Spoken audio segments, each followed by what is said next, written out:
ৰাজ্য কঁপাই যোৱা ভয়ংকৰ ঘটনা। বিহুৰ অনুষ্ঠানত ভয়ংকৰ কাণ্ড।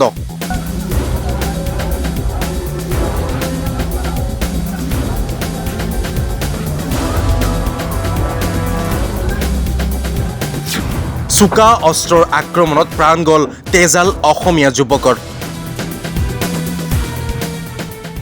ঘটনা যোৰহাটৰ চন্দন নগৰত।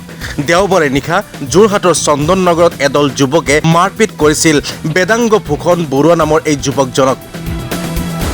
বিহুৰ অনুষ্ঠান চাবলৈ গৈ কাজিয়াৰ মাজত সোমাই পৰি গুৰুতৰভাৱে আহত হৈছিল বেদাংগ ভূষণ।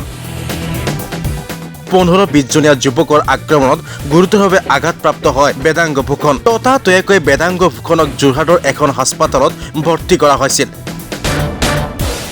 হাস্পাতালত ভৰ্তি কৰা হৈছিল যদিও চিকিৎসাধীন অৱস্থাত মঙলবাৰে পুৱা মৃত্যু হয় বেদাংগ ভূষণৰ।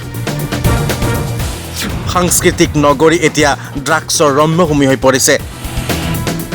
নিচাসক্ত এটা যুৱকৰ দলে বেদাংগক প্ৰহাৰ কৰাৰ অভিযোগ উঠিছে। ভুক্তভোগী যুৱকজনৰ পৰিয়ালৰ এজাহাৰৰ ভিত্তিত আৰক্ষীয়ে ইতিমধ্যে 4জন অভিযুক্তক আটক কৰিছে। স্থানীয় লোকৰ অভিযোগ অনুসৰি যোৰহাট নগৰৰ চন্দন নগৰ অঞ্চলটো ড্ৰাগছৰ এটা অন্যতম ঘাটিলৈ পৰিণত হোৱাৰ লগতে এচাম উদণ্ড যুৱকে পৰিৱেশ বিনষ্ট কৰি আহিছে অঞ্চলটোত।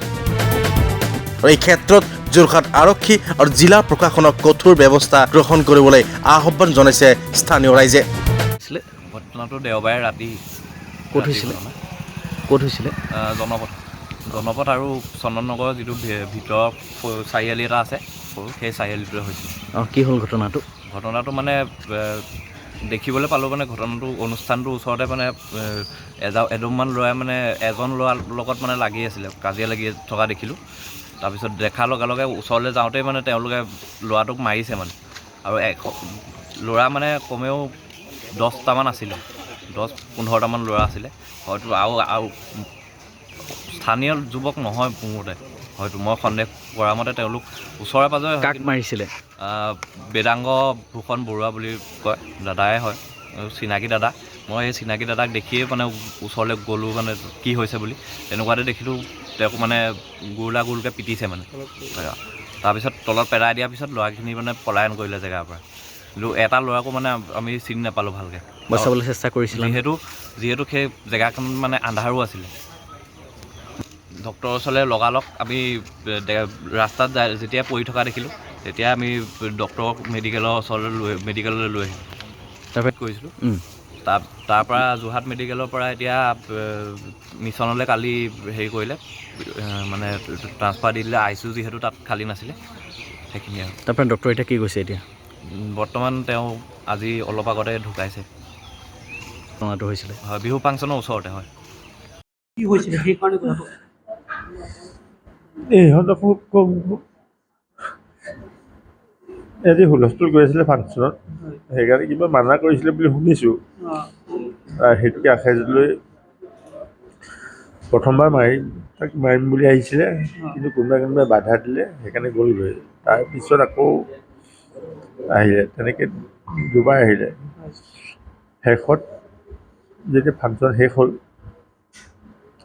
তেতিয়া তাৰমানে সকলো ঘৰে ঘৰে যাবলৈ হ'ল। লগৰকেইজনো গ'লগৈ, ইও সেই ঘৰমুখী হৈছিলে, কিন্তু ঘৰ নাপালেহি আৰু। লগৰ ল'ৰাজনে দেখিলে, দেখি সি পৰি থকাহে দেখিছে, আনি আৰু হস্পিটেললৈ লৈ আহিলে। তেতিয়া মোক খবৰ দিছে। তাৰ বাহিৰে যিহেতু নাজানো, বাকীহঁতে এনেই কৈছে এতিয়া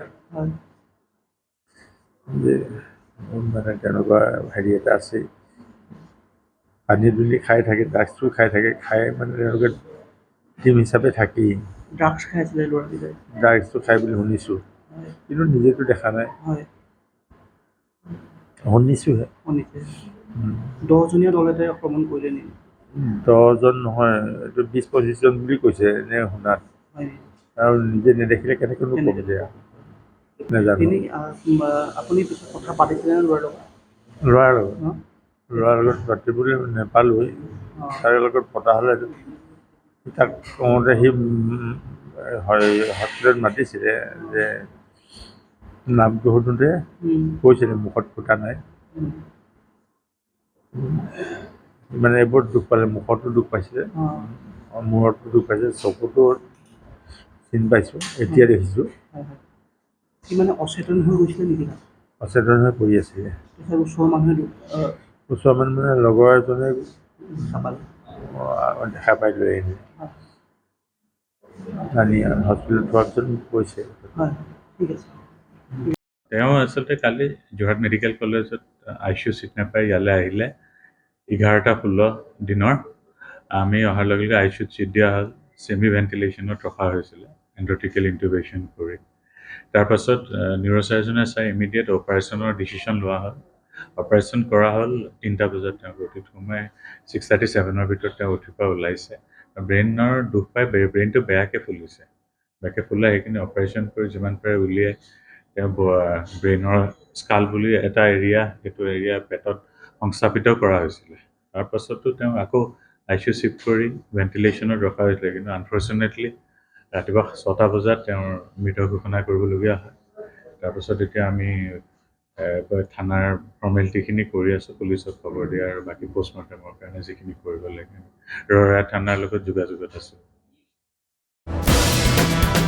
news desk, my news north east.